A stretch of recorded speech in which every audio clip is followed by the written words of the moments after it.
All right. Theoretically, you should be able to hear me. Yep. Is that working? Yep. Hey, that is so exciting. Sharpie will then make noises at me if it's not working. Yesterday, we'd started and we were 5 minutes in, and everybody's phone was lighting up because there was no sound, which is not great No. when, like, you're interviewing That's the whole point. people. Yeah. You go, that's kind of the entire point. That's why we're here. You're like, we can't hear what you're saying. And then Alice, who was in with me, I'm like, I'm so sorry. We actually have to start that again. Nobody heard anything. Take two. Take two. But today we are at Kyoha Drift Matsuri. Yeah. Autumn Matsuri? That's where we're at, isn't it? Yeah, it's autumn, isn't it? Autumn, yeah. Because I was trying to remember and I'm going, it'd be nice if we were going into spring, but Yeah. we're not. So I don't know, but I like the cold months. nope. Not for you. No. Really? No. I live in the forest. It's freezing. That's the nice bit though. Then you're not sweating. No? It's all right. It's going to Fires? happen once a year. So This is my yeah, favourite time fires. of the True. I do year. have a nice fireplace. Yeah. And it's not 1,000,000 degrees every day you go outside. True. True. I was all about summer when I was a younger man. Because, beach and fun Beach. and Yeah. Brown toned. cool things. But winter up here is so pleasant. Like, middle of the day is still warm. Yeah, that's true. That's fair. You can still get out. But we get a lot of rain where I am, and then we get the Do you? mozzies, and then the mold because we're in the trees. So you don't get enough. So it's like a 4-month sad period. Oh, wow. Yeah. So you don't get enough sun. No. You get like what the British get. What is it? Um, Basically, you get depression because you don't see the sun. yeah, That one. yeah, that one. Seasonal sad or something. It's literally seasonal depression.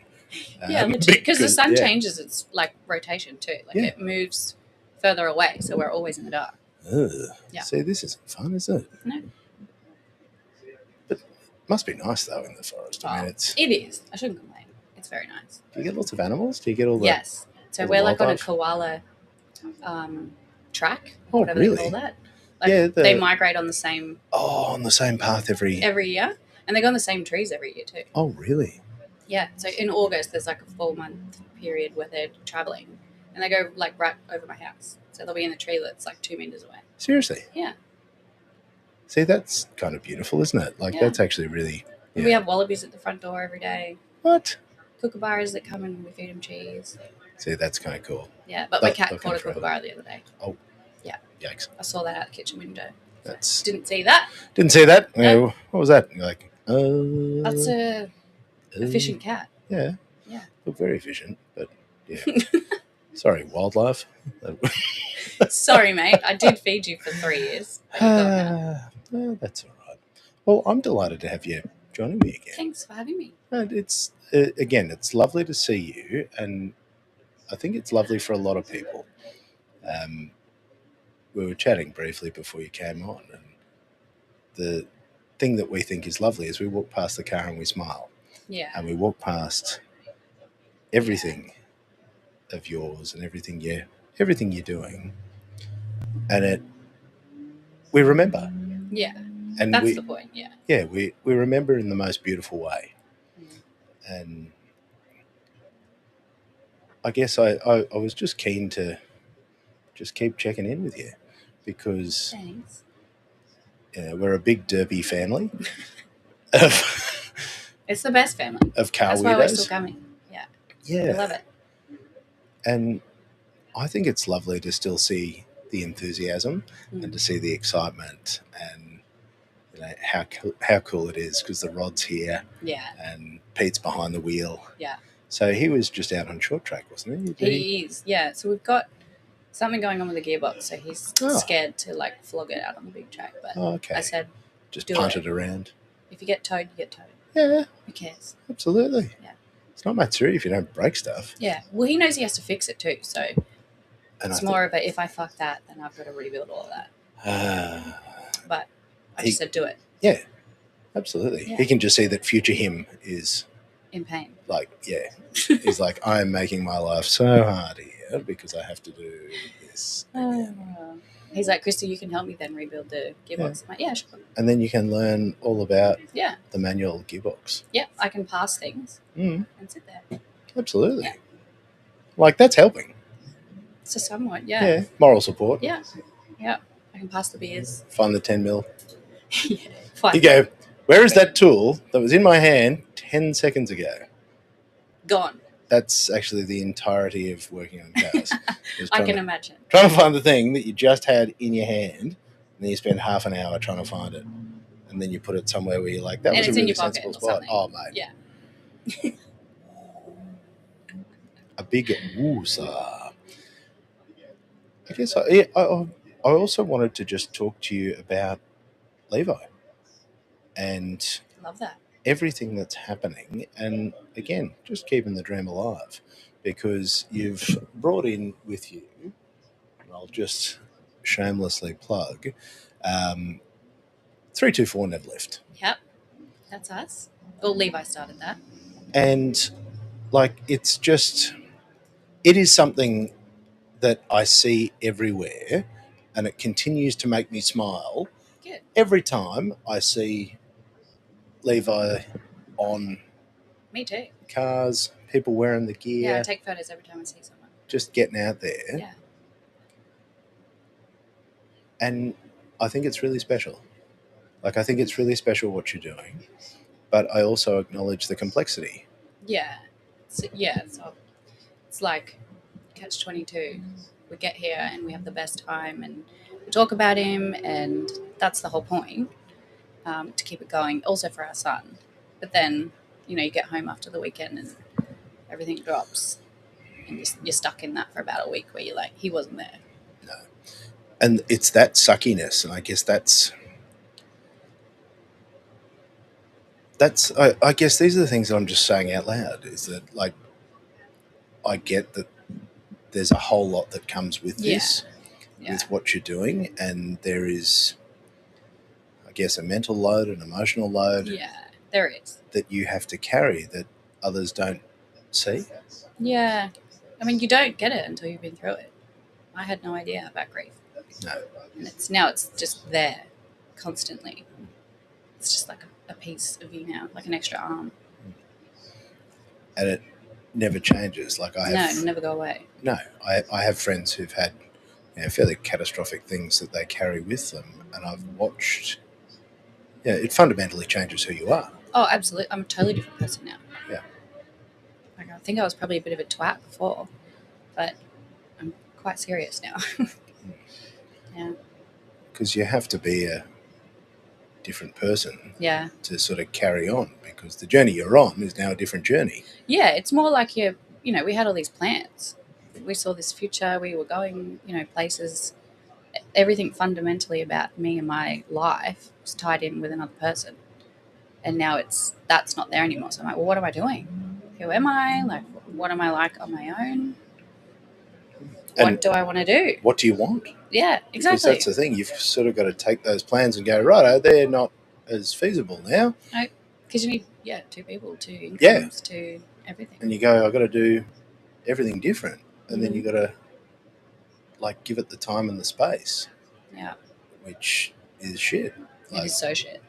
Because then, you do something fun and you have a really good time, and you're like, the guilt. And then you remember. Yeah. Yeah.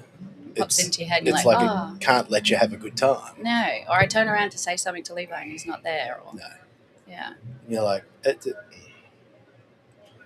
and I think it's those little things, like that resilience, that you would have to find. Oh, you don't have a choice. Yeah, you have to, especially with a little kid. He doesn't know any better. Yeah. He was still quite young when Levi died, so I don't think he actually remembers him. But we talk about him constantly. Whenever he does something, I'm like, oh my God, Daddy would be so proud of you, or how you just did that is exactly how Daddy would do it. So it's constantly through our day. He's included, but yeah, it was hard when we used to come to these things. In the car, he'd say, when we go to the racetrack, Daddy's going to be there. That's where Daddy is. I'm like, no, Daddy's in the sky. He's a star. We're just going to the racetrack. Doesn't say that anymore, but he, because that's what he knew.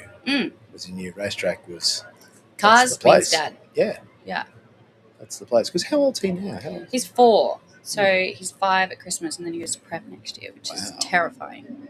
That is terrifying. I know. It's kind of beautiful though. Yeah, I'm gonna miss him. You will. The socialisation and Yeah, I know. the little person. Yeah, he can also get really in his head. Can he? So I'm scared that he's gonna, socially get left behind. Mm. All these parent things. I'm sure everybody feels the same. Well, we do. We're all terrified. Yeah. Just want to be there to help him. Well, you do. But then you've also got to let him fall over and pick himself up. I know. And that's actually, I think that's the hardest part. It is. Like he drove his quad into a barrel the other day. Mm. And we couldn't see him. We just heard the big bang and he wasn't answering. Tuh. And I'm like, oh my God, he's just driven off a cliff or something. But he was there trying to pull it out before we could see. And got straight back on. Yeah. Little weapon. Yeah, he is. And you said he came yesterday. He did. He came yesterday, so Daryl brought him out. Got to have his day. And he got out of the car in the car park, heard the cars. So we had him tatted up. He had 2 sleeves, cut off shirt, pit vipers. And he jumped out and said, "This is going to be sick." Daryl's like, "Yeah, it's going to be cool." Yeah. And then we ran into Lockie from Gravy Garage, who was always with us on the Levo journey here at every event. And I think he came down just because I wanted a friend for a sleepover. And as soon as he saw Taj, he goes, "Let's go look at all the cars." Taj's like, "Yep, let's go." And they were gone for like 2 hours. So. And see, that's amazing. And this is, again, this derby car family that we've got. It's the best. That all, we all stop and we look after each other and we try to make sure we're all okay. Because we all, you see that people are carrying different levels of not okay. Yeah. Some days. Yeah. And especially doing this stuff, because this, as you said, it adds a layer of complexity. Like there's so much work that goes into. It is a lot of work. Attending, setting up a thing, even just running a store, like the logistics that go into. It's like double the work. We've got the car stuff going and then the store going. Yeah. Yeah. And it's massive. And then you're on your feet and you're talking to people, which is wonderful. Yeah. But it's a lot. I love it though. Do you? I do. Yeah. It's just, then when you go home, you're not talking to anyone and it all drops and you sit with it. And then the silence. Yeah. And you're like. Yeah. But it's worth it. Like it's, Yeah, to get out. And even just seeing Taj yesterday, I'm like, it's so worth it that he's here for that. Little legend. Yeah. Because he'd be too little to go out, wouldn't he? Yeah, but he sits in when Petey goes, when he's driving to the entrance. Oh, cool. Yeah, because he could go, just from pit lane, just not. And he's just sitting there like. Just going best ever. And he just waves at everyone. Loves it. So cool. Yeah. Because, does he know that that's something that he can drive? Yeah. Oh, he says that all the time. When his legs can reach the pedals? Yeah, he's like, "When can I go out?" So he said that yesterday. He's like, "When can I go out on the big track?" Like, you got a while, mate. Yeah, a little bit longer. A little bit longer. You can't even see anything. You're just sitting down in the seat. Yeah, correct. You can't see over the dash. Your feet can't reach the pedals, but love the commitment. Yeah. But once he's tall enough to be a passenger, he can go out. Yeah. Yeah. Is he going to do car things? Is he going to? I think so. Is there karting and what are all the mayhem things? He just needs the junior drift karts. Well, Levi wanted to start him in the go-karts. And I said, "You're the one doing all the driving out every weekend." Oh, yeah. Like, I'm not doing that. So much effort. And now it's going to have to be me. But there's also a friend of ours. He has a go-karting. His daughter's into it. Oh, right. And I'm having a brain fart. But, they come out. They've got the kart all 324s stick it up. Oh, amazing. Yeah. Yeah. So maybe he'll take Taj. And I don't have to go. That'd be the best. Yeah. Bring him in and go, righto, legend. Because he's a bit of a natural. Like, he jumps on the quad and, like, he knows to sit up so that he's not bumping, like, jiggling around. Like, he jumps on and he's got the feel. Yeah. It's good. We have a track down the bottom of our house that Levi grew up riding on. So we just cut that all back in with the Bobcat. So I can sit on the deck with a wine and he can be down there riding. So he's like, "When can I take my quad down there?" That's cool. Yeah, I'm like, that's a Daryl job. Feels like there's some pretty dominant DNA that's crossed over. Yeah. He's got the neurospicy too. He's exactly the same as Levi. All of our kids got that. Yeah. That's how we all found out. Yeah. We're raising our little humans and then going, "Yeah, you're the same. We're the same." Yeah. And then you go, "Oh, it's direct genetics." Yeah. And then we all look at each other. I remember my wife looking at me and going, "It's you." And then I'm looking at her and going, "It's you." It really is. It's so funny. I'm ADHD and she's autistic. Oh.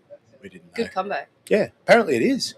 Yeah. Apparently it's a really good combo because you got like just Captain Brainfart who can figure things out on the fly, and then like super organised. Yeah. So between Good team. Oh, mate, great team. Yeah, good team.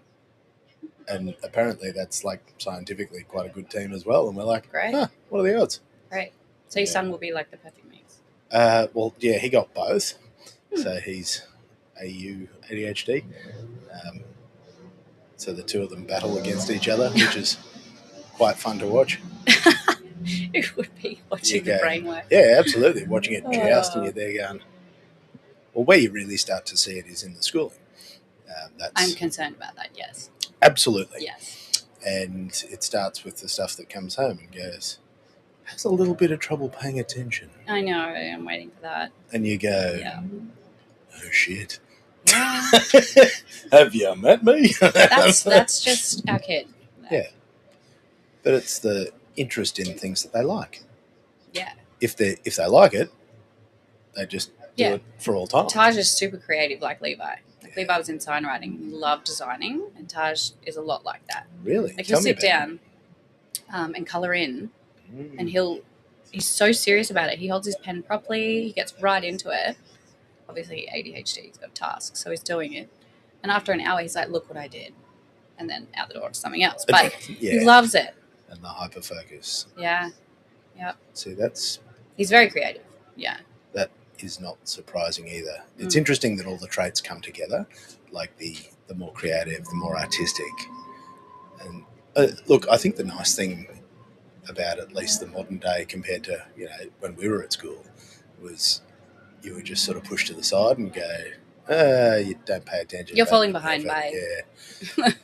Go over there. Yeah. Whereas at least now there is an understanding. Yeah.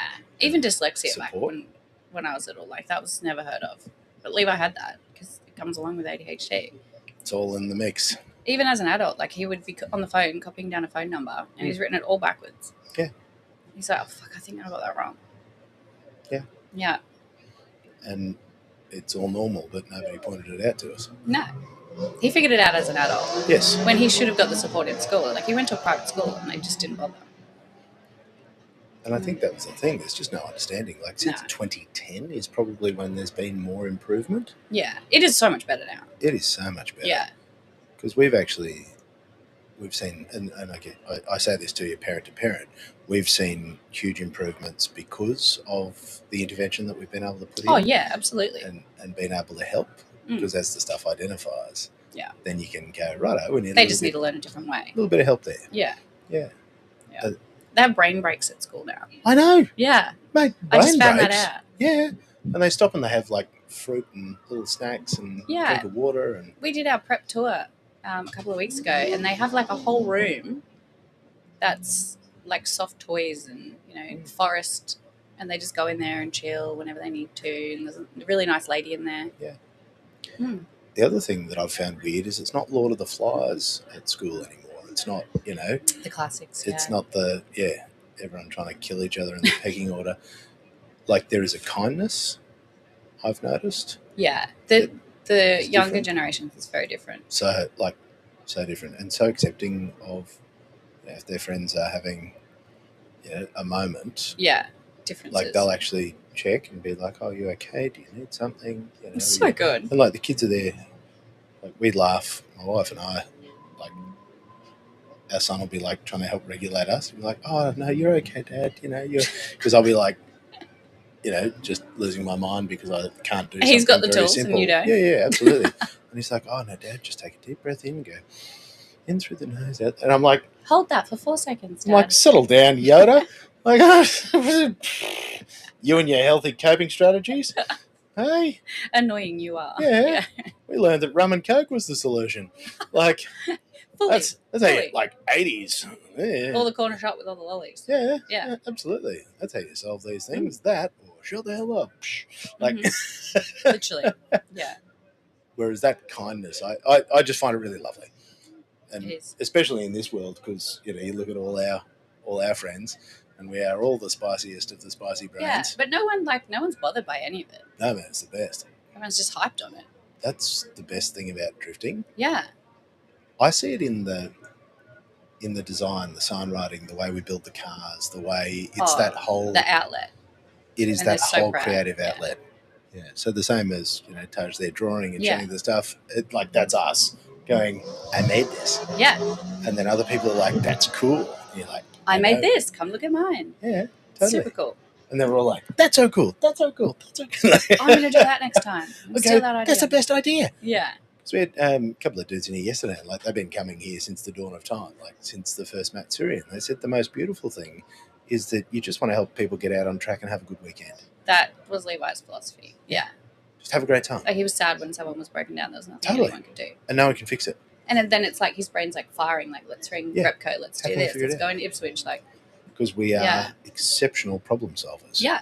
And we thrive in chaos. I was the one that was always out going and picking things up. Absolutely. Yeah. But we need somebody organised to do that. Yeah. Because we'd go and then we'd be like, woo, look over there. We should go to there too. That's shiny. Yeah. And go, side quest. And then you'd ring 3 hours later and like, where are you guys? And it's like, they had sausages at Bunnings. Yeah. And then I remembered that while I was at Bunnings, I needed, and you're like, idiots. Nah, it's cool because then this event especially because back in the day you could just sleep with your car. Yes. So they would be up all night working on each other's cars, going to that one, sharing the tools, fixing everything. It was cool. In the big sheds. Yeah. Where they went, hang on, you lot are insane. We need to keep you out of here. Yeah, and the quad mower that Levi had. Do you remember that? I do not. Oh, it's over. We brought it this time. Really? Yeah, it's over near the merch alley. It's just parked in the tables. Actually, I saw a mower there, and I was like, "Oh, that's cool." It's actually a quad, but Levi redesigned it to look like a mower. Oh wow! Because long story, but back before we knew he had brain cancer, a friend of ours lives in an estate, and their friend had brain cancer, so they started up a mower crawl through their estate in Mount Nathan. Amazing. Yeah, and then they raised money for brain cancer. So every year, Levi and his friend Owen would come up with a new mower combo. That's incredible. And they'd go to everybody's house in the estate and have a drink. So everybody had to have a bar. So you'd stop at that house, have a drink. And then it was like this crew of mowers, like 20, 30 mowers just cruising around. It was the loosest thing. Were they actually mowing? Yeah, and then they would mow like weird things in people's lawns. I can just imagine phallic symbols. Yep. And then on the community page, they'd be like, you guys are fucked. Like, don't do that again. But do it again next year. Yeah. Crazy. And I had no idea. That's amazing. The tables turned and he ended up with it. Wild. Yeah, it is wild. You did also bring some info, and I think I think this is actually, I think it's an important discussion. And, rightly or wrongly, I am always happy to jump into things that are more complex. Yeah. Because I think the more complex things are the things that we actually need to talk about. Yeah, there's a bigger picture here, I guess. Mate, there is a bigger picture. I think the thing that gets to me the most is that brain cancer stats and research and treatment hasn't changed in 40 years. Literally nothing. So they still treat you the same. Your outcome is still the same. Prognosis, they say, you've got lucky 5 years. If you make it past 5 years, there's like 5% of people that do. Yeah, which is just shit. Because if you get so shit, like it's just death sentence and stuff. Levi was 1 month off 2 years. Like we never thought he would only make it that long. We thought we would get the 5 years, so it was shocking. And the treatment options. They just you walk in there and they're like, blah blah blah blah. This is what you're doing. Come here every week. Sit here. Like that was our whole life for 2 years. Just going there. And of course here, because this was the only other important Absolutely. It's the only good thing. I must say the brain helmet. Matt Gooley made that one for him. I'm like, that's fucking cool. He loved that. Loved it. It's in a glass case at home. Good. I don't want to wreck it. Oh, shit. No. Yeah. Well, talk to us a little bit, because I think these are important. Because I didn't want to get the stats wrong, so I wrote them down. And again, this is not a real show. This isn't 60 Minutes. I would much rather that you get the notes and get it right, because the people you're talking to are our friends. Yeah. The friends we know and the friends we don't know. It's awareness too. Like it is. So, especially with brain cancer, it affects the most people under 40, like out of any disease or cancer, like under 40, it's brain cancer. Do we understand why? Is there any knowledge of why it affects people? There's also different types. So Levi had a mutated astrocytoma, which falls into like the glioblastoma that we hear the most about, Right. which is the super aggressive one. So he fell into that, but he was a little bit lucky that because it was the astrocytoma, it didn't just spread Right. like wildfire. Like it was one solid mass that we had to watch. So it was good in that way, which obviously gave us hope for the 5 years. But yeah, it's just his was mutated. So they explained it that he could have had something tiny that started out as a grade 1, 10 years ago. And because he hasn't had an MRI, he didn't need to. It's just progressed and got to the stage 4 thing. Well, that's the thing. We don't really go for casual MRIs. Just No, as you a don't. checkup. You don't go, Yeah. do you know what I need to do? Go in the spinning magnet machine. I know. But there is this new thing coming out where you can do a whole body MRI. It's a couple of grand. Yeah. But you can go in there and they check your whole body for anything unusual. But see, doesn't that make sense? Like, yeah. As you think about it. That should be normal. Should be normal. And we had to ask 3 times to get an MRI. Seriously? Yes. Isn't that the worst part? Learning that you have to advocate for your own healthcare. I had to go in there on the 3rd time and be like, give us the fucking MRI. There's something wrong with him. And there was. What were the early signs? What were the things that made it? It was hard because we just had Taj, and I thought maybe he had the baby blues. He was struggling. Well, because you're just driven balls at that point anyway, because you're like absolutely fucked. We weren't getting any sleep. So tired. And I'm like, he's struggling, trying to work and do this. Yeah. But then the aggro was way worse than normal. Yeah, okay. Something would set him off. And he just couldn't. Yeah. And it got to a point where I was like, I didn't sign up for this. Like, this isn't the Levi that I thought you were. Yeah. And obviously I feel guilty for that now because there was actually something wrong with him. But then the headaches took over. Right.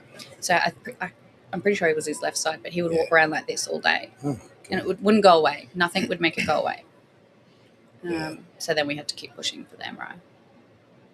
So you'd go and see a GP and go, hi, he basically he actually said, he laughed and said, you'll come back to me and say, oh, I didn't need that MRI. He was laughing when he said it. We're like, okay, mate. And he kept trying to give him antidepressants. He says, you're just depressed. That actually gives me the shits the most. Yeah, you're stressed. That's all it is. And laughed at us. I'm so sorry that you had that experience. And I'm also sorry how many people have that experience. Yeah. Because they think, oh, you're young. That's not you. But, the stats say under 40, that's what's going to get, like, the most. Anyway, I'm not wording this right. But if you're under 40, brain cancer is the one that kills the most people. Yeah. But there's just something weird going on with just giving everyone antidepressants as well. And the worst part is I'm a victim of that too. Yeah, same.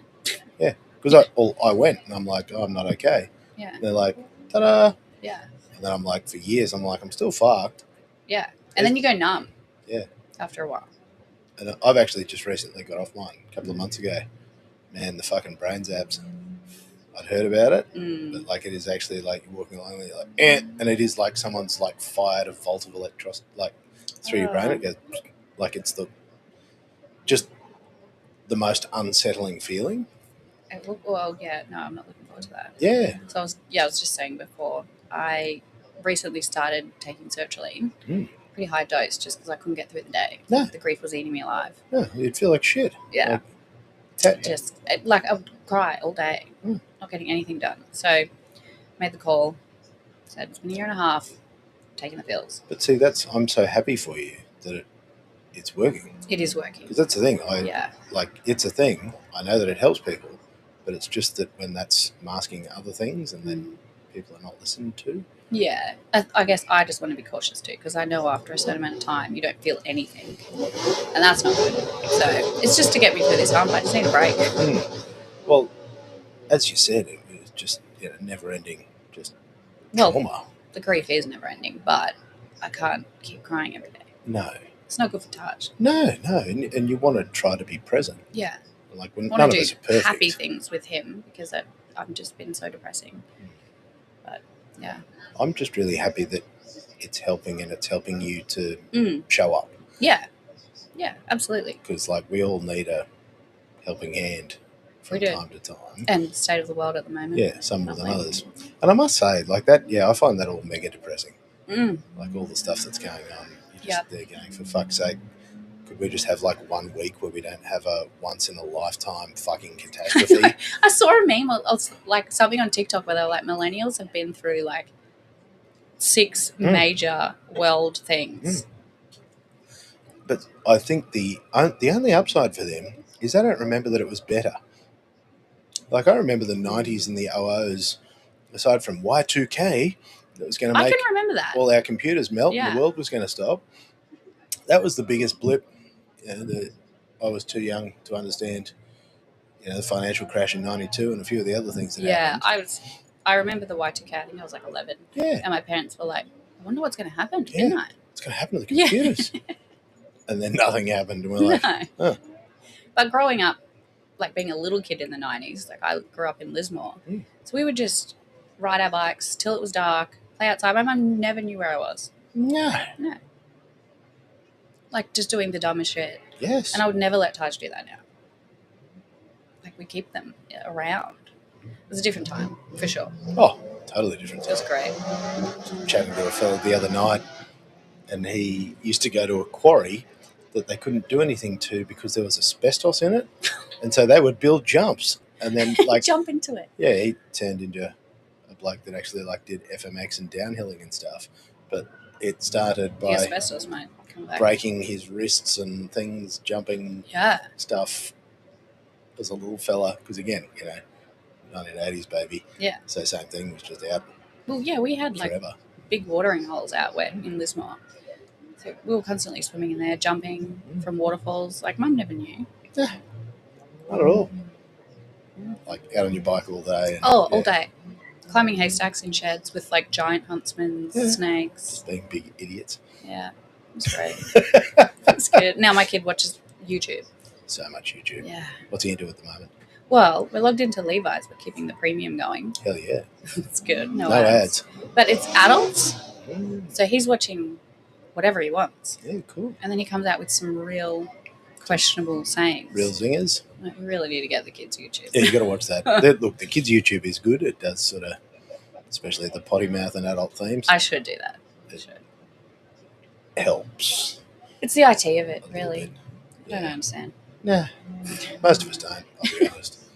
I'm lucky I know stuff about that. Yeah. That is actually one of the few things that my wife actually comes to me for help for. So it's good. the Good for something. guidance. The rest of it, not so much. I go on the YouTube to look up IT. Yeah. How do I do this? And then I watch the videos. Yeah. Mate, that's... But that's how Levi used to fix things too. We are better Googlers than other people. Like he would have YouTube on constantly. Yeah. That's how you do everything. Yeah. It's actually the best part about modern life. It is. Everything you don't know how to do. Like I can fix a toilet. I can, it doesn't matter what you need to do. You just look it up and someone has done the thing step by step. Yeah. You're like, oh, okay. Oh, no, that's the exact model. I bought a secondhand trampoline, one of those Woolly ones. Oh, yeah. And I had no idea what I was doing. So we watched it on YouTube. Someone had done it step by step. And it was a little kid too. Really? Yeah. So he was... Setting up a trampoline's the worst, though. It is. You'd only do that once. Well, no, we've done it 3 times. Because I moved and then I came back. I actually sold mine, and the bloke who picked it up got it on the roof of the car. And, it was quite a large trampoline, and I was wetting myself. He came and picked it up at, 9 o'clock at night and then drove it the back streets because it hung over, Oh, built? Yeah. Metre and a half to out either side. Oh, and, my God. Helped him map which way to go to stay off the main road. I mean, it's smart. It was smart, and it was, late on a Sunday night. And I'm like, that's legendary. Oh. I'm so impressed. That's clever. You could also, I guess, put some wheels on it or something. Yeah, roll it. Yeah, through the neighbourhood. It'd be like the mowers. Yeah. Well, me on the quad. We have this other quad at home, an old one that Levi bought. So I ride that with Taj when he rides his. We went to get the mail a while ago, so I'm like, just jump on this one with me. And we couldn't get back up the hill. I debeated both tyres. Oops. And I'm like, what the fuck do we do? So we got my car, tied it onto the tow ball and just skull dragged it. Nice. All the way up the hill. Onto the tow ball's not good, though, as a four-wheel drive guy. I have to give that warning notice because they go pa-chunk. Oh, do they? Yeah. No, seriously, it's super dangerous. The little pin that you put through to hold it in place, do it to that.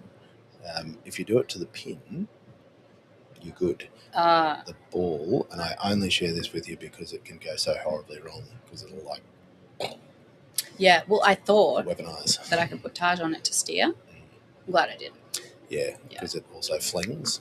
That was And so it what I can was fling. Yeah, worried about. but that's your workaround. Yeah. See, you can Okay. inadvertently learn things on this Okay. unprofessional show. Well, I've had to learn heaps because I just bought a caravan, so that me and Taj can get out more. And I can do it. I set it up all by myself. I drove it Hell over there, yeah. unhitched it, did the whole thing. Mate, you got this. I know. You do actually need to be a little bit resourceful with all these things. Yeah. The levelling and the legs and the... Yeah. What sort of places do you like to go? We just went to Kenilworth. Oh, nice. Are you familiar with the area? Hey, Do you know of Obi Road? I do. Well, Daryl, I Oh, was yes. following him in his caravan. Mm. I was towing mine, and he took a wrong turn and went down the dirt. Mm. Obi Road. Apparently, it's a $3,000 fine if you tow anything down there. Whoops. Yeah, and we Good did. thing he didn't do that. I thought we were going to die. Yeah. I was crying, but we survived. Mm. Yeah. That is not the ideal way to do it. No, but I feel like I can do anything now. I'll bet you do. Yeah. If there is a silver lining anywhere to be found, it would be that you will have the most extraordinary human resilience. Yeah. Yeah. You'll be like Arnold Schwarzenegger. We got to the bottom, like, we need a beer Yeah. now. Peak form. Yeah. Like just internal like fortitude. I guess I kind of needed it because it was only my second time towing anything. So now I'm pretty confident, which is good. It certainly gets easier, Yeah, I think.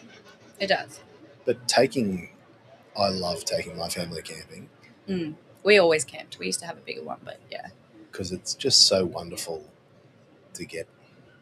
It's just a Just change to of have nothing. scenery. Yeah. Like, you wake up happy. Yeah. You know, at home, you don't have to think about what you're going to go and do that day. Or what's broken and Yeah. what needs to be fixed. You literally just walk out. I'm at the beach. Yeah, absolutely. Yeah, what are we going to do? Yeah. Whatever we want. Yeah. You're like, that's the best day ever. Yep. We went to Evans Head as well. Oh, nice. And I don't know what the next one is. Maybe something rocks. Mile Rocks. Oh, yes. I'm having Hat Head, wherever that absolute is. Hat mind Head. blank, but yes. Down south. 17 Mile Rocks. No, hang on. No, it's something. Anyway, I don't know. I'm getting my rocks Hat mixed up. Head, wherever that is. Yeah. That We're way. going to go there. It's all God's country down there anyway. Oh, I know. Doesn't really matter where you go. Yeah. You just go. My sister lives in Mudgee. Mm. So she's on 100 acres or something down there. Southwest Rocks. Southwest Rocks. That's it. That is magic. Yeah. Through I'm there. keen. That is like the land time forgot. I haven't been through there for a little while. But I don't think I've been there. really? Yeah, so we're excited. Yeah, magic. The other places, like even up around Calandra, I don't know if you've been up through there. But I haven't been there in years. Yeah, it's still God's waiting room. But they've got it's basically volcanic flow.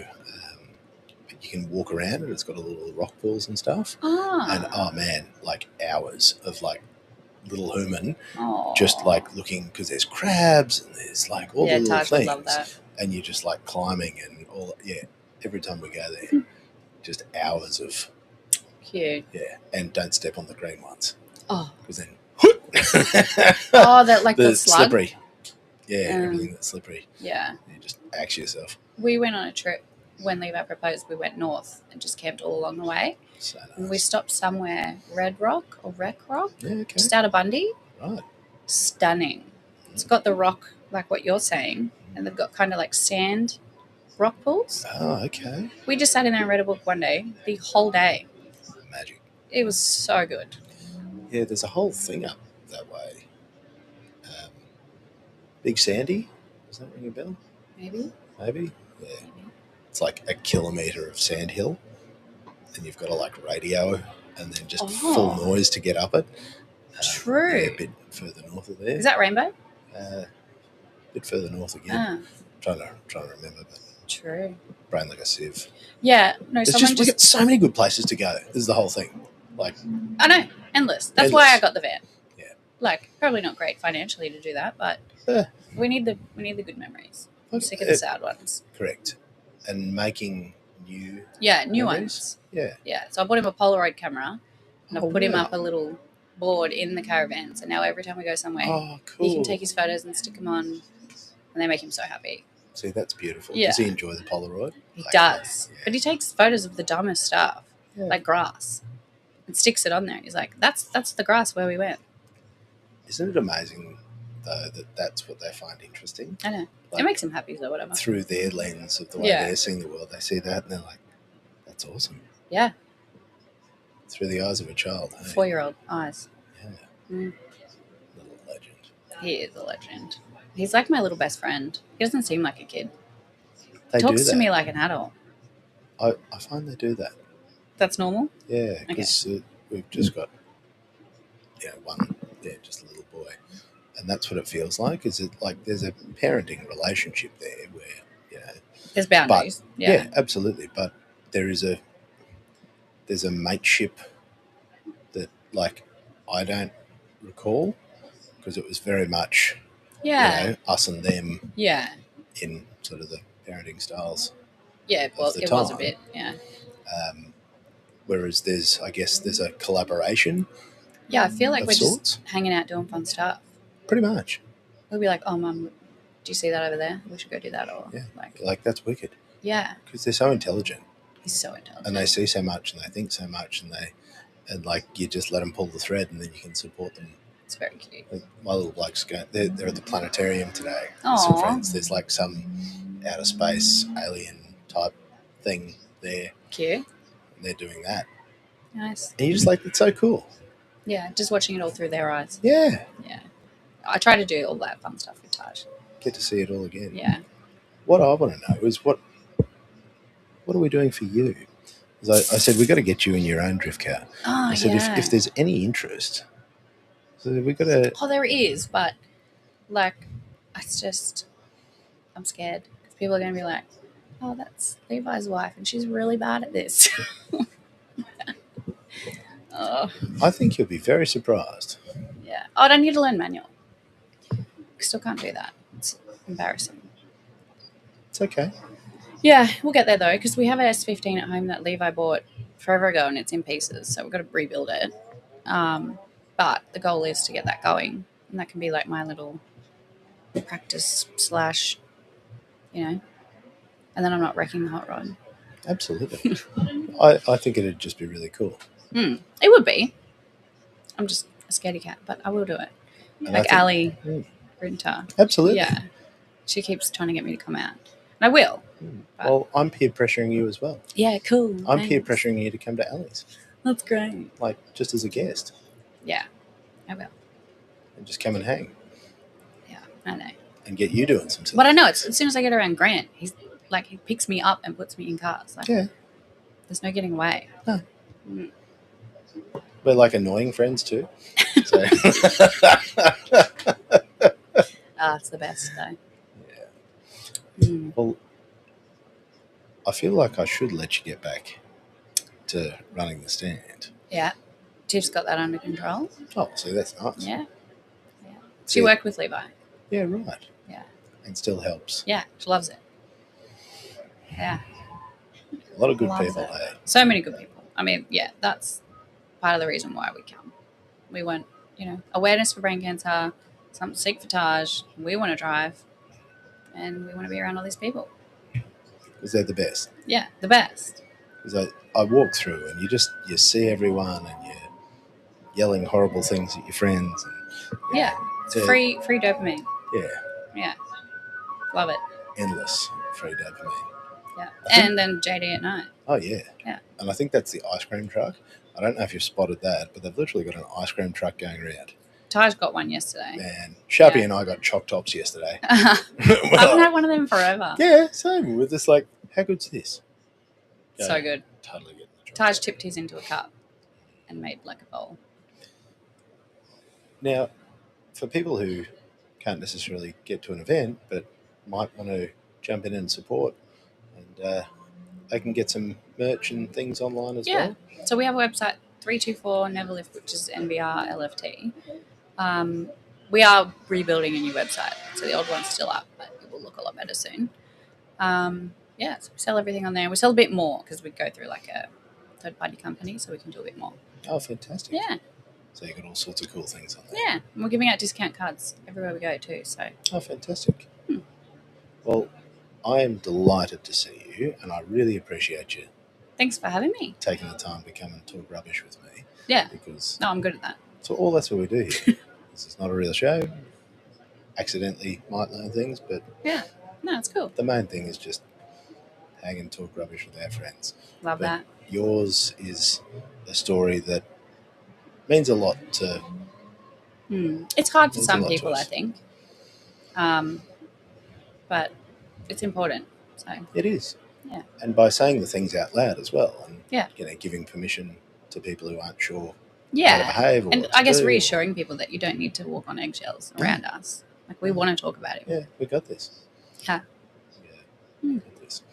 Christy, thank you so much for Thank you. taking the time. We'll let you get back to it. Yeah. Because we've got, one more day where. How is it midday? Is it? Yeah. Well, I didn't get over here till 10. Yeah. I was enjoying my caravan. Well, there you go. Mm. See, time evaporates. Yep. When you're having fun. When you're having fun. Yeah. All right, I'm going to let you go. Thank you so much. And Thank you. We'll see you again soon. I'll see you soon. Securities.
Have you guys got both ears? Yeah, that one. I've got two on my head. If you put another set of headphones on, these are my ones that are fucking thrash. Mine was only left as well. Maybe right's better. Where do we go? Yeah, There you go. Right. Check. Which one's me? Hey, yo. I don't know. Do I work? What's up, Do you Cal? work? Yeah, hang on. Is everybody working? Yeah. I've got one Got ear, your but heads? that's You okay. got one ear? Yeah, I'll be right. Yeah, that's all right. You're like the drummer from Def Leppard. Yeah, it's good. Yeah, it's all right. As long as you can still hear it. Yeah. It's pretty good. So we just let Sam play with the buttons. Yeah, that went well. Mine's really quiet. Yours My is- mic's not. There we go. Oh, There you go. You got to get them to Everyone's- parody. Check. Got to get them to La, parody. la, I think la, that la. one. What I like is the quality programming. Yeah. Because like this feed's going out live, and I just I enjoy that we like tech the show in real time, and we like just literally send it potato style. Yeah. Because that is the level of quality people have come to expect from this high value production. You set that precedence. Oh no, I've lost my mic. Have you? Yeah. Hello. Did we unplug you? Oh, maybe. What about No, that? you're back. No, I'll That's just weird. It turn everything up. completely just. No, I'd actually dialed you down. Toot. Yeah. You You like that? Yeah. See, they're fun. The Bloomin' sound pad. Oh, thing. that's not the one I wanted. And We then- wanted this one. I love that. I could do that all day, unfortunately. Welcome to the All Red Everyday Podcast. He's doing it. Oh, you're on it. See, Sam's done the podcast before. We are back, ladies and gentlemen. He knows how to run the show. You can. It's like Instagram takeovers. I've never seen anyone I've seen you do it podcast. once, and I just learned really fast. And I was I've like, never oh. seen anyone do a podcast takeover. You could just take over I'll my just start podcast, interviewing you. and you could just run it one day and just interview somebody. Yeah, you can, I'm Sam Miles. you can just go for a break. Yeah, have some I'll coffee. just leave, and I'll be like, "Yeah, it's the takeover." No, That could only go badly. yeah, exactly. I'm just trying to imagine how that would go, and I'm like, What kind of tangent What I'd go off kind of- talking about? what kind of train wreck that would end in? Yes. And I reckon that would be World Championship train wreck. Mhm. However, do you know that we have? I routinely refer to you. You created this style of microphone usage. Yeah, because I used to be a rap singer back in the day. Were No, you? that's a lie. But what isn't a lie is I Yeah. used to play in bands growing up. You know all about Did this you? because of my Yeah, history. yeah, Wait, did yeah. we? I think we talked about Oh, sorry about bands. That that. Yeah, I doesn't- played. I'm a professional musician for a short period of Oh, my hang time. on. No, I do remember that. Because I got into Whopper, the Yes, classical no, guitar, everything. I remember yeah. that. Yeah, I was like, played in bands. So I've been on stage a lot. Classical So guitars. the mic's like, yeah. Yeah, so you know how to set the mic up because most people are like, Hello. I'll just talk into it from over here and maybe it will work. And I'm like, That's no, good. you've actually like got to be somewhere near it. You gotta be part of it, don't you? Yeah. You got to get And that's into why you it. got to wear the Yeah. headphones. When people come on a podcast and they don't put the headphones on, they don't understand how far they are from the mic because they're just like, "Hey guys." Yeah, and Putting it it doesn't on. sound right, Yeah. and it doesn't work. And if you Gotta don't be in the have moment. like autistic sensors for sound, Mm. because I'll be listening to it and I'll be like, I can tell somebody's slightly too far away, and I'm like, just riding the controls, going, it's just not quite right. The Yeah, vibe. and then they get too close. the vibe. And they're like, oh god, okay. And then, hang on. And then Oh, bad, we yeah. did. Now here, I'll teach you something else. You can push this one, and there's actually more things mapped into Oh, it. this one's called It's a whole new ducking. kit. What Wait, does wait, that that's do? an No, I don't know, monster. what does that do? Oh, hey, Oh. look at that. Wait, Just me. Yeah, that's you. What? That's amazing. why is it just me? Large room. Anyway, we're getting super sidetracked. I tell you what, I love the new layout because last time I was in here, the potty was that side. Ah, yes. Now you've moved it this way. I have a perfect view of turn 1 And and see- 2 on the track right here to seeing cars go We have past. actually nailed it. So we Right. were in Backdrop. Snowy River Studios, we're in the SRC 24, which has the glorious club lounge at the rear, whereas we are in the SRC 22 slide. Mate, it is like Wayne's World, where I would never sell out unless it was, of course, For a caravan. to Snowy River Caravans, and in particular my friends at Snowy River Brisbane, who make this studio possible. It's beautiful. Did you like how seamless that was? Like, It's it great. That was didn't good. even... Organic integration. It That's what we didn't want. even feel like shameless advertising. No. Everyone's going to go buy one now. Absolutely. Trust me, they're good. There's going to be a surge in Mm. caravan sales. I think so. I feel like it will be. Mm. Mainly because they've seen Sam in here giving it the wiggity whack. Thumbs up from me. Yeah. Makes me want one. Yeah. Honestly, do you know what it is? It's just racetrack stuff. Like, all of it was me doing stuff. Do you ever live in quarters in your trailer? Ish? Yeah. Nah. No. Yeah, Got a in your got a trailer. caravan on the hill, but Have you? Okay, well, that's fine. Yeah. Not a Snowy. nah. He's got a big ass Lacking. race car trailer. Disappoint. A big trailer. Just Yeah, tools big and trailer. stuff. Mate, your trailer's gangster. It's sick. That's where I had my ice cream last night. I had the choc top. Yeah. And I saw your transporter. I'm like, solid. That is a pretty good flex. Race car things. Yeah, Yeah, adding a proper- stacker into it. Yeah, getting a stacker in it, so then we'll be able to Hell get 3 cars in it. She's old; it's like 80s, but Yeah. we've given her a bit of a tidy up. And But that's even better, mate. Yeah. 80s motorsport is some of the best motorsport. yeah, Mm. yeah, it's seen some tracks, Yes, it's been some yeah, places. think of the cars that have been in there. Yeah. Yeah. Amazing. Do you know any of its history? Yeah, so originally it was Pretty Motorsport, Nathan Pretty's. Really? Yep, that's where it started life in, I don't know, say 90 something. Before that, it was just a trailer, right? Yeah. Doing freight. I used to do paper, When it became a good trailer. then become a good trailer Mm. rather than a goods trailer. Aye! Mate, the comedy here writes itself. And so he had it, and then after that, Bob Jones had it. Right. And his son Robbie Jones raced supercar, Super 2, it's called Development Series or Konica back then. Mm. And that's where we got it from. Hell yeah. Yeah. Yeah. And no one ever put a stacker in it. So Nah. when you park a car in there, there's just air above it. Yeah, heaps of. Well, it is And like is there a little mez or something? there's racks for tires. Right. Yeah. Yeah. How do you have a transporter without a stacker? Like, Well, it's just like a lot of height that's not Yeah. being used. You think you just get like a little enclosed trailer thing. but absolutely. I guess with the tire room and stuff. Yeah. So you'd have to put your tires like near the front, and then you can have a second Yeah, car. you can with the stacker. I'm going to put the hoist like in the center. Mm. Yeah. So you still got the tire rack at the back, Right. hoist in the center. So 3 cars and still a heap of tire room. Amazing. What's the third car going to be? Don't know. Oh, does that mean there'll be 3 cars on track, or is it just like a spare car? Oh, it depends on the event. We've got Right. a couple of things in the works. Yeah, sick. Yeah. Hell 'Cause yeah. we actually haven't met. So Nah. it's Mitch. Yeah. Yeah? Yeah. So I know who I'm talking to. Yeah. Because, like, I know you by reputation, and I have seen your stuff everywhere. Yeah, good. Yeah. And now you are coming and saying, what's up? Because I saw you were taking this bloke out for fat laps. Yeah. Taking And I'm everyone is great. Let's go. He turned up about 3 or 4 times with his suit and helmet. Yeah, ready to go. He was ready. And then Beyond Josh ready. Brown comes in, This swoops guy. in under me. Yeah. This guy. Oh, I was keen. 'Cause That's it. it's- For a full drive bloke, he's pretty into this drifting thing. He is. Yeah. Career I love change. It. I love it. Mm. Dude, that his car's probably one of the rowdiest things out there. Eh? It's got to be. It is rowdy. Dude, like, supercharger through the bonnet, is that? Yeah. Yeah. Yeah. And then what's strapped to the supercharger? Because it's mostly supercharger. So it's got superchargers off a 2-stroke GM. It's an 8V92 supercharger Of a two-stroke. off a Yeah, 2-stroke diesel Detroit engine. diesel Detroit blower, diesel. Yeah. Detroit. Yeah. Look So at that. old school 2-stroke. which is completely a stupid idea, to be honest. Like, Yeah. because like they're not very efficient. That's where great But ideas it start. works, The yeah. dumber the better. and everyone, it's good too because anyone that knows looks at it and thinks that's not going to work. Yeah, that's no good. And then it sort of does Well, it work does. pretty good. Yeah. Mate, not stupid if it works. That's Yeah. right. As they And, say in the classics. and at the time, it was never really supposed to turn into what it did. I just had this blower. I thought, oh, that'll be cool. That'd be cool. Do a bit of machine work, chuck See- it on top see of the if it engine, works. you know? Yeah.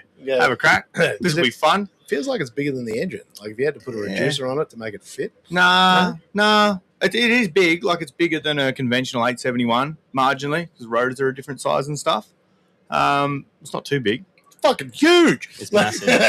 I'll tell you what, it's big when you're in the car and you Yeah. can't see the And corner you you're can't driving see up to. because there's like just a brick of supercharger in front of you. Yeah. And then above that, you've done just it's just kind of butterflies only. Is it? Yeah. So it's There's no got fuel in the top, is no. there? There is. Okay. So it's got dual drive-by-wire throttle bodies. Yeah, boy. 8 injectors at the top as well as 8 port injectors. So fully sequential fuel tuning down the bottom so we can look at EGTs and lambda per cylinder to then have the thing tuned nice. Sweet. And dual electronic throttle is a big thing too. That's not. Oh, it's getting more and more common these days, to be Explain honest. that to me because I'm not smart enough. So it's got 2 Bosch drive-by-wire throttle motors. So there's no cable per se between the throttle pedal and the throttle motors. So there's a sensor on the throttle pedal, Gotcha. which goes to the Haltech, and then you can draw a throttle map. So that's another part of how we can make it drivable. So obviously, when you've got a cable, within reason, you can do a bell crank and have a bit of gearing in it. But whatever your foot does, the blades pretty well do. Whereas this, we can ride a nice soft ramp. So say 70% pedal position is only like 40% on the actual blades, which gives you more resolution to drive the car. Well, that's it, because when you've made it full stupid, like you ticked all the boxes that said stupid. You do something to make it work. You got to go like, because if you just go loud button 0 to 100, undrivable. So it would be undrivable. Is it like carbies or is it an injection plate under the? So it's got a plate that we drew up and machined. So the Bosch throttle bodies are just like turned up. Yeah, they're just bolted on top of my plate. So when the air intake's off, it looks kind of weird. Yeah, like there's 2 like motors there. There's just 2 throttle bodies there. That's crazy. Yeah. And then I just thought of the idea. I thought, hang on, I'll put a real big air filter on and put everything inside the air filter. It looks old school, man. Yeah, it does. Yeah. That's cool. I was trying to figure it all out, and I was sort of looking at it, trying to reverse engineer what was going on. If you look at the whole car, the only thing you like with your bonnet up, the only thing you really see as far as wiring or anything is just 8 injectors in the manifold at the bottom, and everything else isn't there, which was never our plan. Like I like things nice, but I'm not like a show car person so much. I need it to be nice and usable. But just by putting the effort in, making everything work good and easily accessible, it sort of, just turned out a little bit show car-ish. Sensors as well? Like you still have wires for cam sensor, crank sensor, yeah, all that, so that it all comes from underneath. Because the header comes up and forwards, so it means there's a heap of room down low for the wiring. So if you look at the car on a hoist from underneath, there's individual EGTs, the coils are mounted to the block, still uses stock LS spark plug leads. So if you have a lead drum or anything, you can grab one. So they plug on it. This is the drum I'm having on my 32. So remember my 32 we were building? It had no motor. So I'm putting an LSX in it, and I'm having the same drum with exhaust. So I'm potentially going to do up and forward, and I've got an 8-to-1 collector, very similar style. But then you got the lead issue and where the coil packs go. So they're going underneath, then shoot up. And then shoot up. But then the spark plugs come out this way, but... Nah, it works all right. Forward, yeah. They've sort of, they're slightly on an angle, but they tuck around, no dramas. Yes, that's a good idea. I'll look into that. Yeah, it's just simple. Yeah, and because rear radiator setup, you can have your exhaust in the front of the motor. You got nothing there. So you end up pretty tons of room in odd places. You're just going to side exit out the front gates. Well, going in a ride in his car yesterday told me not to do it out the bonnet because I'm real sensitive to fumes and I got nothing but tears because the exhaust is coming out and then into the window. So I don't know how you deal. You've got a visor on your helmet. Just fumes don't bother me too much. It's when there's been kitty litter or something on the track and your eyes get full of sawdust. That sucks. Just put the visor down. Yeah, so I potentially will come out the side because then I don't know. You got like rain and shit. How do you do with rain? I guess it just blows itself out. Don't worry about it. Yeah, it's fine. Yeah, it doesn't matter.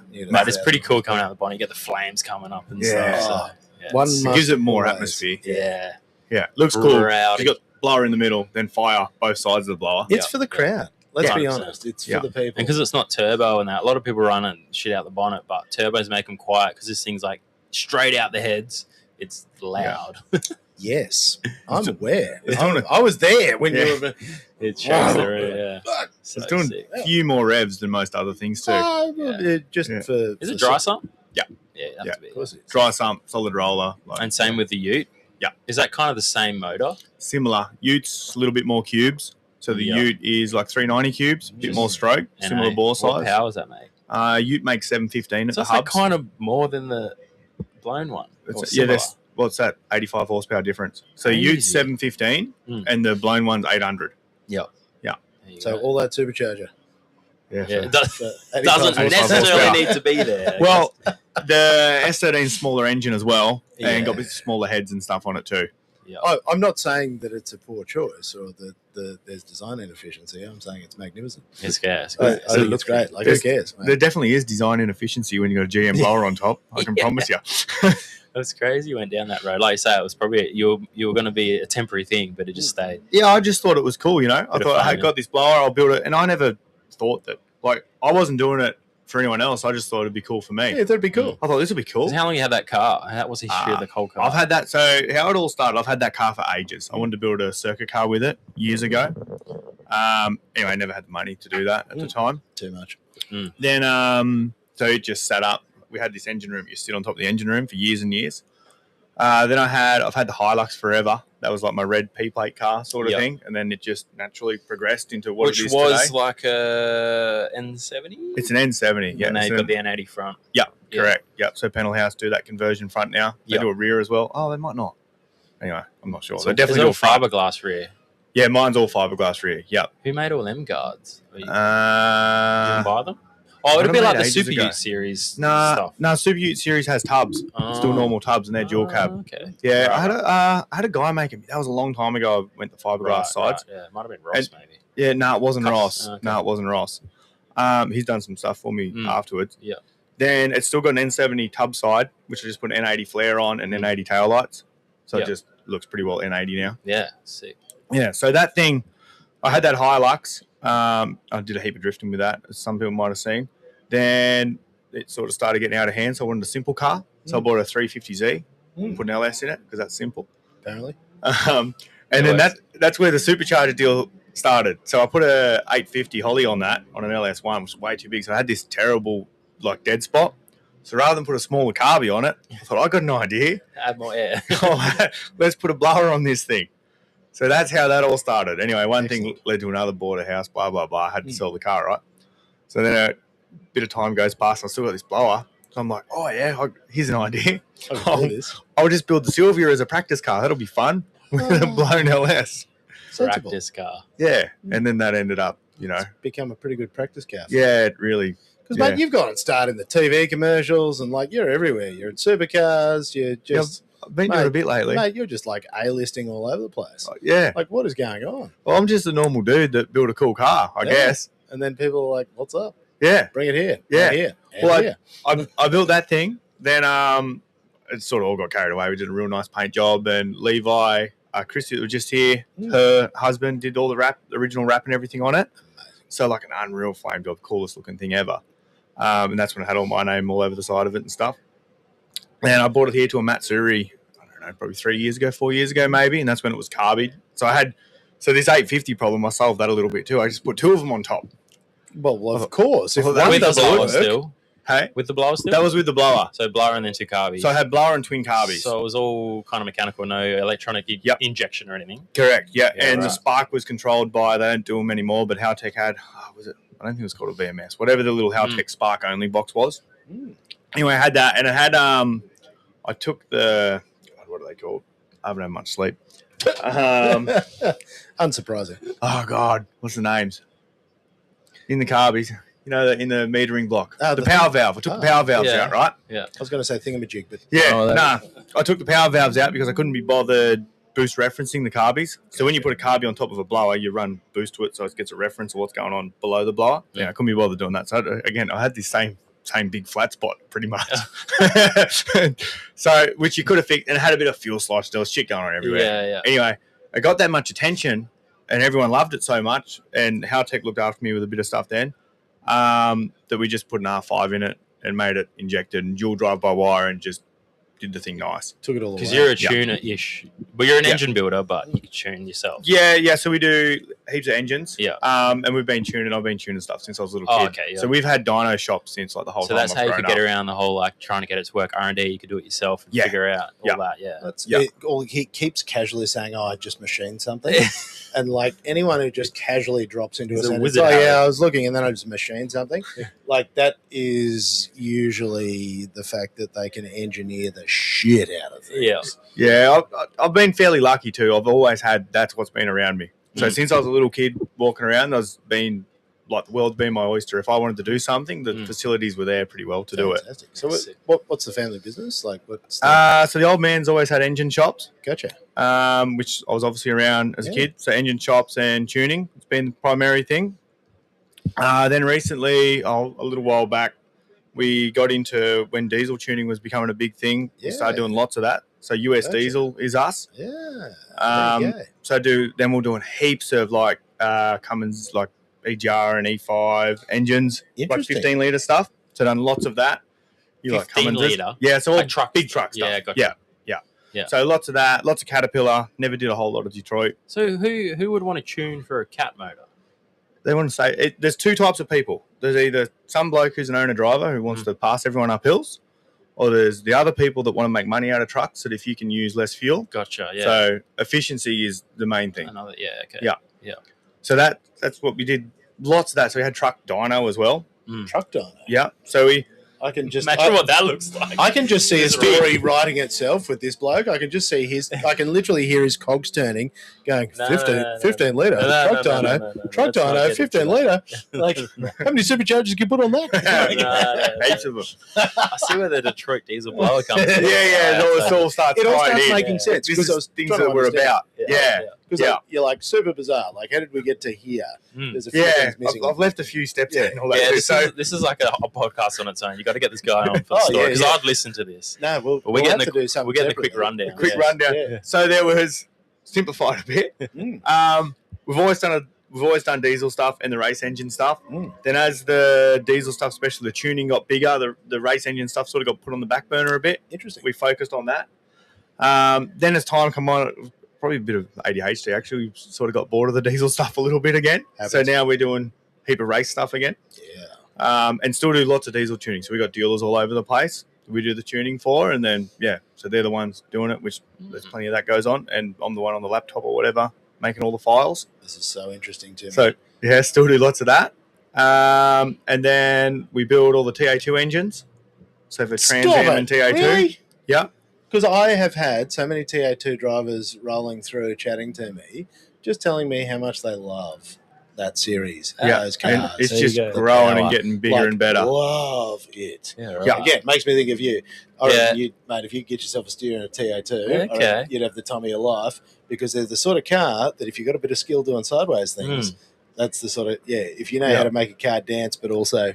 Yeah, right. And they've got a bag tyre that wants to walk around and stuff too. I've never driven one, so I don't fully know, but I've obviously heard people talk about them and watched them plenty. So do all that, which is not a whole lot of special stuff goes on with them. They start life as a GM crate engine, which you can just put straight in and run. And then just as they wear out, it's still economical to build them once or twice. And then eventually you get to the end of the life of the block and all the components, you put another crate engine in sort of thing. From drifting buys it. Yeah, that's right. As time comes on, there's going to be, because the crate engines have just been introduced recently, there'll be heaps of them around. Right. I'm constantly excited. I roll through like Cool Drive's catalogue and stuff, and they got LSX crate engines there, and you're like, gonna need those to fall off the back of a truck. Just at my house, if it could fall off right there, that would be so helpful. 100%. Oh, right. Okay. Well, see, this is all starting to make more sense because none of what you were doing was making sense. Yeah. But the fact I that want to hear the story now because we got sidetracked because you were talking about how the car progressed and then now getting into doing demos with supercars and that. Correct. And how you ended up like drifting up the beach. Yeah. That was pretty wild. Mate, that was a last minute thing too. Was it? Because I'd heard about it. I knew it was happening. Yeah. And then I thought, someone will call me about it. Anyway, no one called me. Oh, so I called the guys from Bruce and I said, hey, this beach thing. I said, we putting the drift car on there? They go, oh, you wouldn't want to do that, would you? I said, it's pretty cool. Look, I will. It's not ideal. Yeah. But I'll wash it afterwards. For extra stupid, yes, please. Yeah.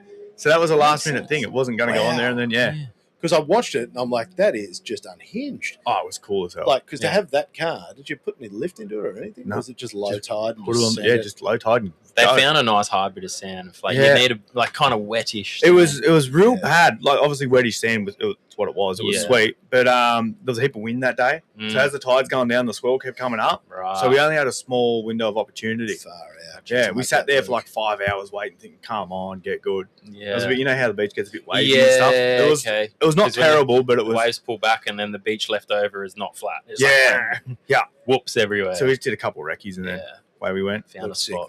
Very good. Like, no, that was unreal. Because who was shooting that? Was that Sketch on that one, or was that? No, Supercars did it themselves. Supercars did it? So I couldn't even remember. I can't put it together.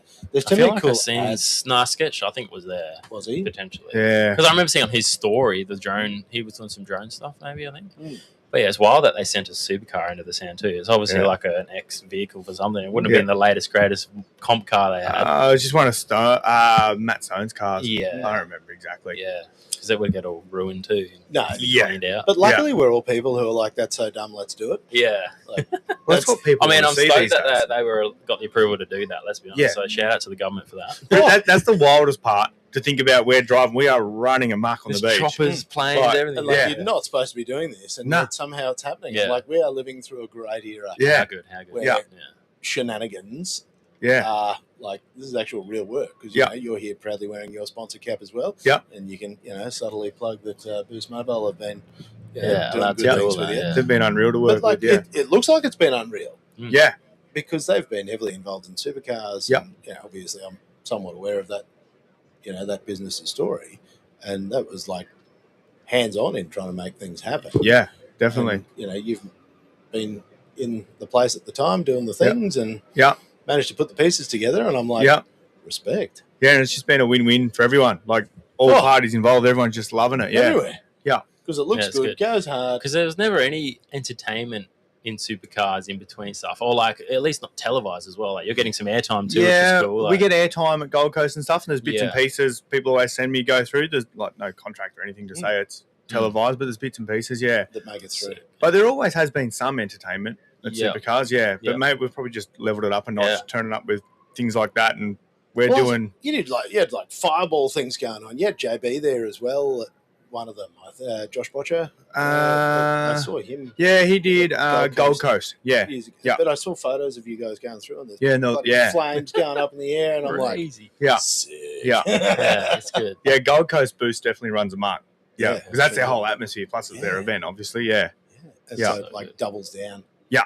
And that's the place for it too. Like Surfers is the place. Yeah, I went first time last year, and it was a vibe. Yeah, it's the best. And then Kyle did a skid too, so a bit of burnout stuff, which is cool. Yeah. Any more of that? Well, that's it. Everybody's getting along, isn't it? Yeah. Like getting the band together for all the big. Yeah. I'm actually surprised how much extra stuff goes on. Like they're doing the chopper rides and everything as well. You can go on there, and there's got like even in the little pond in the middle of the track, there's like a jet dude doing stuff on the jet ski, like jet boats as well. Yeah, that was in the river. Yeah. Oh, really? Yeah. So if you haven't been to like an actual supercar event, only watch it on TV. I highly recommend going to an event. Bathurst is next level too. There's the choppers there. There's so much happening. So much happening behind the scenes that you never get to see. Yeah, and the camping atmosphere is sick. Like, definitely recommend going to it. You've been to events, obviously? I've been to a few. Heaps, One or two. I used to religiously go to Indy. Oh, yeah. Back when it was Indy. Yeah. And like that was the best weekend of the year. Yeah. Because they ran the longer track as well. And they have the screaming Indy cars. Yeah. You know, that ping in between. Yeah. And it was also like loose. Yeah. Like, so loose. OO's loose. Before phone cameras. And right. They wreck everything. Evidence of what goes on. There's absolutely no proof that anything happened. But it was a real good time. Hell yeah. Oh, man. Unfortunately, won't get those times again. I'm too young for that. No, too young for that. But we're creating our own good times now. That's the best part. Yeah. Like, I look at what we're doing now, and it's still good times. Just changing, isn't it? It's just different. Yeah. But, like, these are the good old days right now. I think that's the funniest thing. Yeah. Like, they were different, but it's actually better now. I think, because everything's more accessible, cheaper. Like, to build 1,000 horsepower is, like, attainable for people now. It's not just, like, the rich guys and the people who have hookups. Like, you can go out and get, build a Chinese motor and have fun with it. So it's just getting more people into the sport, I think, because you can do it on a I always think of that. You know how, like, 1,000 horsepower feels? It's like, oh, yeah. Imagine, like, is that how 450 felt back in the 1985? Drag cars will run around with 400 horsepower, and it's like, oh my god! As someone who was there, 300 horsepower felt like 1,000,000 horsepower. Yeah. Everything had 100 horsepower. Yeah, 100%. So you went in something that had, like, my brother bought a twin turbo Sora. Yeah. Like, again, OOs, early OOs. Yeah. And you got in that, and I'm like, this is a rocket ship. Yeah, that would have been. Because comparatively to anything else that you could drive, it actually felt like a rocket ship. Yeah. You're like, and what is this? That like, and like in push Yeah. back, Which is like, boost. what the hell? You know, it was that was, you know, Yeah. milk and juice comes in. Yeah. That was that time. Yeah. It's like fucking V8. But like a V8 was making 300 horsepower. Yeah. Yeah. That's all you Yeah. could do. That- It was a good one. That was Yeah. all the horsepower. Yeah. Seeing videos of the old Summernats days and the burnouts, it's like Yeah. bit of axle tramp, Yeah. barely skidding, and they're like, Yeah. And everyone's losing their minds because they're like, that's sick. That's a skid. And That's it's like a sick trying ride. to get the tires to spin. Like, I'm still losing my mind at the roll racing stuff and like the 2,000 horsepower That's cars. insane. And one of my Fair. mates who does some fabrication work, he's there going, oh yeah, they're running 80 psi, and I'm like 80, like 80. He's like, yeah. So they're having to weld stuff to hold Blow shit 80 apart, psi to make 2,000 horsepower in a fucking Lamborghini. Because like, just start with something cheap. Just get an AU Falcon and like, no, like get a Lambo and then make it Yeah. do Yeah. 2,000 horsepower. And you're like, huh? Yeah, crazy. Like what alternate Wild, isn't it? universe are we living in where these are some of like road registered as well? Yeah. Yeah, lots of them. Sleepers, because you can't tell until the bonnet's open. They look like a normal car. Yeah. Get some And- fat bloody B locks on the back, and that's it. Yeah, if you want to hear old time stories, ask Sharpie about Club High Rollers. That was the thing he was in the OOs, like in the boost cruising days, Right. back with the old people. And I think you had to have like 500 horsepower to be able to get into it. Yeah. And like you were elite. Yeah. If you had a fight High like that rollers. was Yeah. elite. No way. And I remember friends who like broke 1,000 horsepower with the GTR for the first time in like 2011 or 20, Yeah. and like Yeah. again, Mind blowing. elite. Yeah. And you just there, like people were just losing their minds, like 1,000. How could a car ever make 1,000? Now they're doing 1,000 in Forbies and stuff. Which is Yeah. Oh. crazy. It's just like, it's normalized. So normal. Yeah. Yeah. You're like, my favorite sentence these days is like, it's only got 850, and I'm It's like, only- only 850. yeah. I tell people my Sylvia, it makes 800, right? A bit over.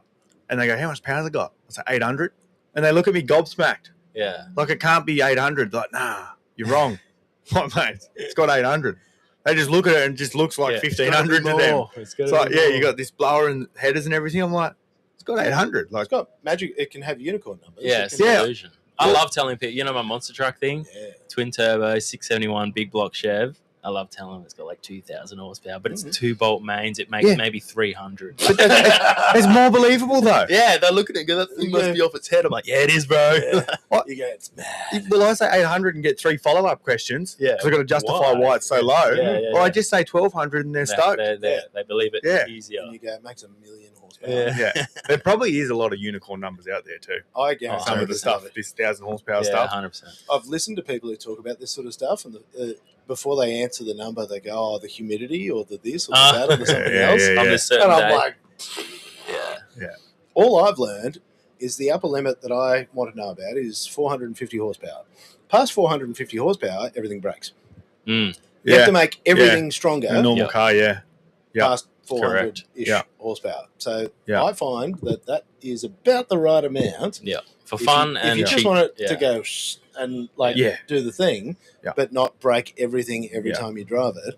Yeah. I'm like, that's enough horsepower. Yeah. You've got to remember, most of these things are on the road, too. Yeah, So there is some level of principles out there.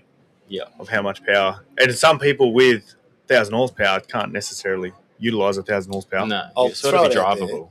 Mate, Honda Jazz is my current favourite car because they are the slowest car in the universe. They're like, 60 horsepower, but they redline at like 7,000 RPM. Yes, And you they've got- race the thing and so everywhere. you're like, wow! You feel like and you're you're going doing fast, like but not- 20. Perfect. And that's the best. Yeah. You're not going to get yourself in any trouble. Yeah. You're having Yeah. the time of your Yeah, life, yeah, making all the noise yeah. and just not going fast. And the thing's standard. 100%. So what can go wrong? Nothing. Never going to stop. Mate, they just keep going. Yeah. They're- I had a Toyota Echo when I was building one of my cars, and The it's best. like, everyone has a parts runner that's just like Yeah. a little runaround. It's but sick. then it's the best car ever. Yeah, 100%. I had a Hyundai Accent for like ever. And Yeah. that thing, I couldn't break it, and I Yeah. kept trying. Yeah. Didn't ever change the oil, didn't ever change the oil filter. I would just put more in the top. And it Don't got, see where it's at the bottom. it got to the point where you're just there going, this is now just a joke. I've been Yeah. doing this for 6 years, and it's still perfect. Yeah. How? Crazy. Impressive, isn't it? How? Whereas there was somebody in here, Luke was in here yesterday talking about LS motors and longevity, and he's like, if you run E85, make sure you clean the injectors, make sure you change the oil every time, all this sort of stuff. I'm like, no, just get a parts car, So, just yeah, exactly. get a beater, and then it runs on a diet of pure abuse. Yeah. Cleaning injectors a myth too. Talk to me. Well, just tell put more me. fuel in it, just rev it Nah. and clean itself out. Yeah, so my Sylvia sat since, I don't know, when did it drive last? Gold Coast last year. What's that? 6 months, roughly?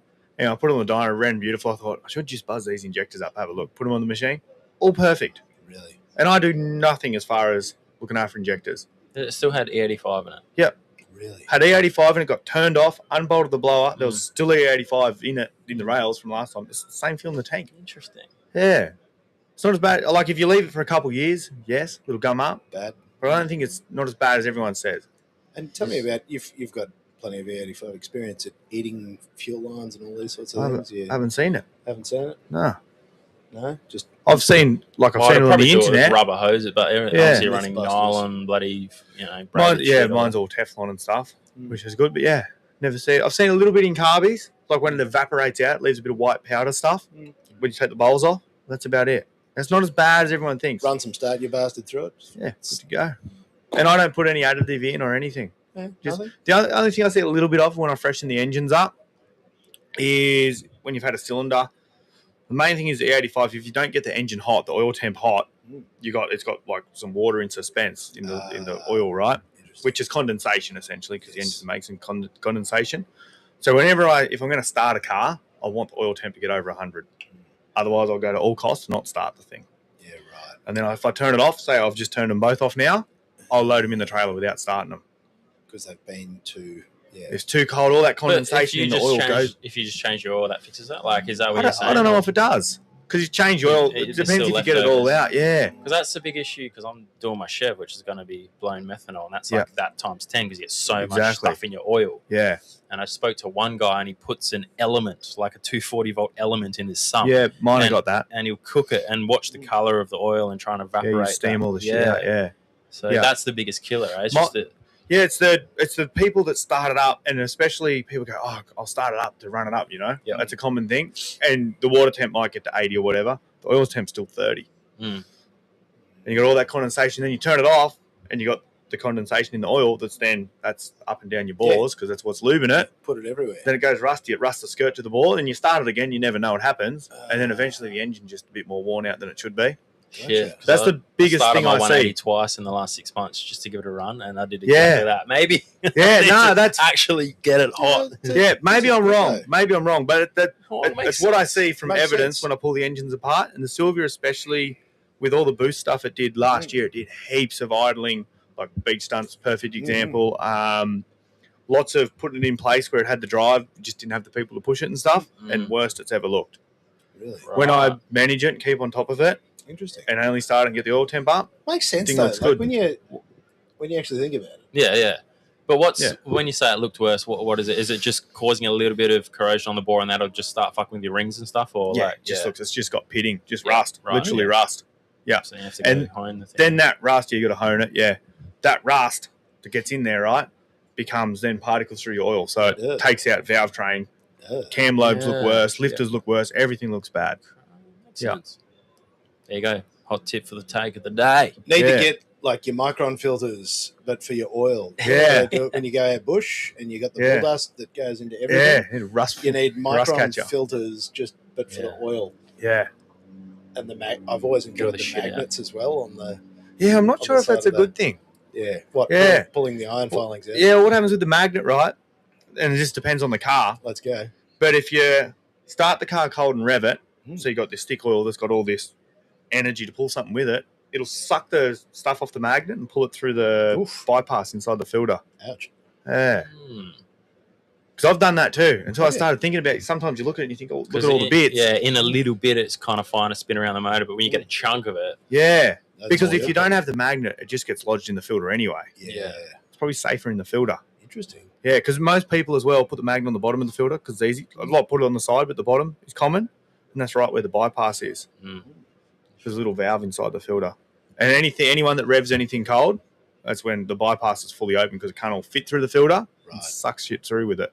Mate, we are inadvertently learning stuff here. I love that when we Engine guy. learn stuff. Oh, absolutely. I love getting people who know stuff, people who've done the thing. Yeah. That's all it is my preference to learn from people who do the thing. Yeah. Not Facebook told me. No. Yeah. And then comments. repeat as bit of real world testing behind most of this stuff. There's a lot of testing. The break and repeat. Yeah. Far out. I'm getting good at not breaking anymore. I just repeat now. Yeah. I just pull it apart. I freshen it. I put the bits in that I know it needs. I have a spreadsheet on it. I know how many laps both them cars are done. Hey. I know when they're due, and just no issues. Everything needs a spreadsheet. Yeah, it's good. That's where I'm fooling it. And I tell you, here's another one for you. I didn't go to high school. Really? Yeah. So the spreadsheets were a big thing for me when I worked them out a few years back. I'll bet. Yeah. You were Just like, learning. Yeah. You're like, Right. I probably need to remember this. I should probably write it down. How can I Yeah. write it down? What would be sequential? Like, Yeah. And then I got real good. There's an Instagram page all about spreadsheets, tips and tricks. So have you seen the God. spreadsheet It's world on championships? Nah. Have you seen this shit? Oh, Excel, man. yeah, Excel. Oh, the Excel. Shortcuts. Holy shit. I'd be if someone that's good at Excel. Dude. I'm not. I make some I feel like it's cool stuff that I make. I use it for even the diesel tuning, right? So there's a lot of things in diesel tuning that is torque based, and that's like how Motec, Mtron, everything's torque based now. So when I tune a diesel and I want to know in my head what the dyno graph's going to look like afterwards, because I got somewhere I want to be. Well, I do a spreadsheet, put all my torque numbers in there, compared to RPM, do a little formula, and it draws me the dyno graph. Do the math. Yeah, and then you just put that in the ECU, providing you got everything else in the background working correct. You're not tricking anything. It comes up, looks just like the spreadsheet. See, that is amazing. It's You're real easy. tuning by Excel. Yeah, Because it's It's easy. map based and you copy it all the table across. Yeah. That, So you just make it in Excel and then blow it across. That's the new tuning partner. I want to see that on Yeah. the back. Yeah. In my Haltech, I've loaded the latest Excel spreadsheet. Run by Excel and a sticker on the back of your car, eh? I'm giving all my tricks away here. I'll be out of a job. Yeah, but you still got to know which numbers to put in. That's right. That's Yeah. the thing. You And can get it wrong real easy. You can get it wrong so easy. Yeah. Ask plenty of people. Have you tinkered with the Orcan engines by any stretch? The what? Ah, exactly. No, I was just Never wondering heard because of I heard you pulled the Cummins and things apart. Cummins 4-cylinder? Yeah, You played with the smaller ones? no, a few of them, not lots. Yeah, not lots. Yeah. I was just interested as a man who likes doing spreadsheet tuning. I'll probably talk to you about these things off the air because I'm interested in mapping dumb things for dumb reasons. Perfect. And you sound like just the man. Yeah, I can make some It things is. happen. What do we want to do? Dumb things. When do we want to do them? Yesterday. Yes. You guys back out on track today? I'm out of tyres, Oh, no. fuel, Yeah. and Hey. energy. Ah, Yeah. well, that's because Done you for took the this day. guy out for 400 laps. No, we did Oh, we got 2 laps. two laps. 2 laps, Everyone's full set of getting 2 I tyres. thought you And got in probably 6 fuel. times. And, yeah. I got a trade stand here, so I'll probably go to head off in a sec because Yeah. there's no one standing by it. So No, that's all right. Just free samples now. yeah, I know. I was like, oh, the boys next to me, like, you just watch this for half an hour. Can you see it from here or not quite? Not See you quite. peeking. Because, mate, you got to pimp out what you're selling. So what can people pick up from the? I got all my merch here and got the Ricky Seats, so a new brand that I did start probably a year ago, but I've only kind of put my face to it in the last couple of months. So yeah, a bunch of colourful drift seats over there. So banging them in people's cars. And some did 4B see- stuff too. Yeah, I saw a Supra that had the blue seat. Yeah, they got a last Matsuri, put them in one of each colour. So Yeah, good. yeah, it's cool. Yeah, Because I must say I did try a few of his seats and I did get stuck on purpose. I'm like, just sleep. this I got is the best seat in quite the house. pleasant. I said one. What's the one next to the spinny one? That thing was comfortable. Yeah, is it a recliner? Is that like the yeah, four that's drive street one? one? Yeah, that's a 4-drive one, street Yeah. one. So yeah, it's Good. Yeah, designed by me for different comfort levels and that. And I like to drive my legs spread, just Yeah. lay back. And I did the 8-month bloody tour in New Zealand and got a set of my Hilux and did the long hours driving and it's comfy. So then I thought I'll sell them. Other people can experience that.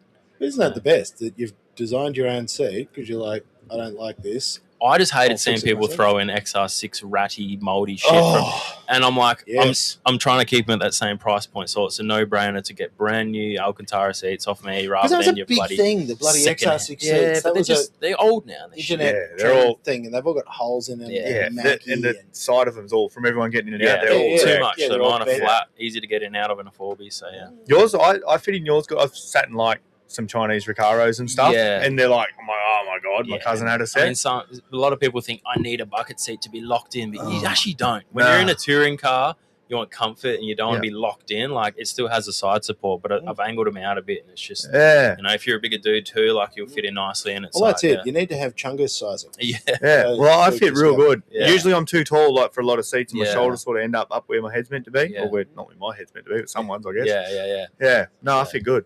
Nice. Yeah, I think it's real good, man, and it's just cool to see as well. Yeah, something different. Keep doing Absolutely. the YouTube and the merch. I just wanted to have a product for people to be able to use and put in their cars. So. Yeah. Yeah, it's a good combo for me, doing a bit of drifting and 4-drive stuff. So Absolutely. yeah, it's good. You go from super high to super low. That's it. You Big go, rig, do the big rigs and then slam tow rigs. car, then in the little one. Yeah. Perfect. And then you just got to get a transporter.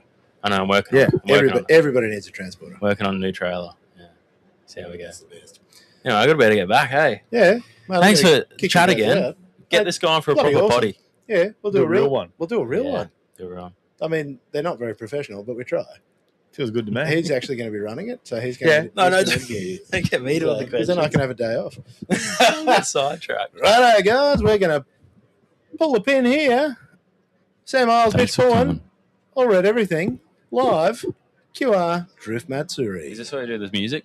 Yeah, give it a rip. See you later. Oh, yeah.